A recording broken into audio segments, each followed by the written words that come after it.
امام محمد عبدالرؤوف مناوی شافعی رحمۃ اللہ علیہ لکھتے ہیں کہ ایک بادشاہ شکار کے لیے نکلا تو اس نے دیکھا کہ ایک بوڑھا آدمی زیتون کا پودا لگا رہا ہے۔ بادشاہ نے اس سے کہا، اے شخص، تم تو انتہائی بوڑھے ہو جبکہ زیتون کا درخت 30 سال کے بعد پھل دیتا ہے، پھر تم یہ پودا کیوں لگا رہے ہو؟ بوڑھے نے جواب دیا، بادشاہ سلامت، ہم سے پچھلے لوگوں نے جو درخت لگائے تھے ان کا پھل ہم نے کھایا، اب ہم اپنے بعد والوں کے لیے درخت لگا رہے ہیں۔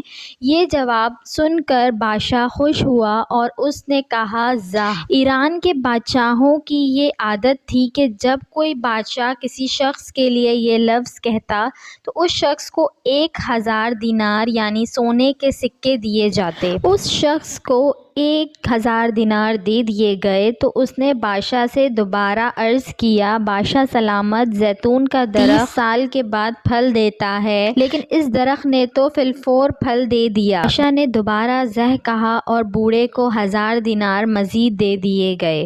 بوڑھے نے بادشاہ کی خدمت میں تیسری بار عرض کیا، بادشاہ سلامت، زیتون کا درخت سال میں 1 مرتبہ پھل دیتا ہے جبکہ اس درخت نے تو ایک ہی وقت میں 2 مرتبہ پھل دے دیا ہے۔ بادشاہ نے پھر کہا اور بوڑھے کو تیسری مرتبہ 1000 دینار دے دیے گئے۔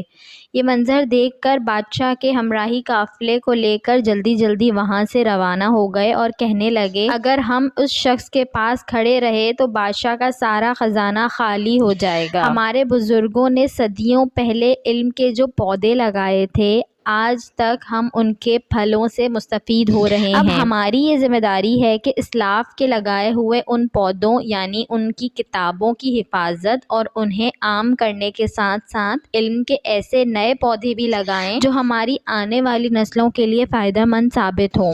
ایسا کرنے سے صرف دوسروں کا ہی بھلا نہ ہوگا بلکہ جس طرح پودا لگانے والے بوڑھے کو فائدہ حاصل ہوا، اسی طرح انشاءاللہ اخلاص کے ساتھ علم کی خدمت کرنے والا دنیا میں بھی کسی کا محتاج نہ رہے گا۔ ویڈیو اچھی لگی ہو تو اس کو لائک کریں، شیئر کریں اور میرے چینل کو سبسکرائب کریں اور ساتھ ہی بیل آئیکن کو بھی پریس کر دیجئے تاکہ میری نئے آنے والی ویڈیو آپ کو مل سکے۔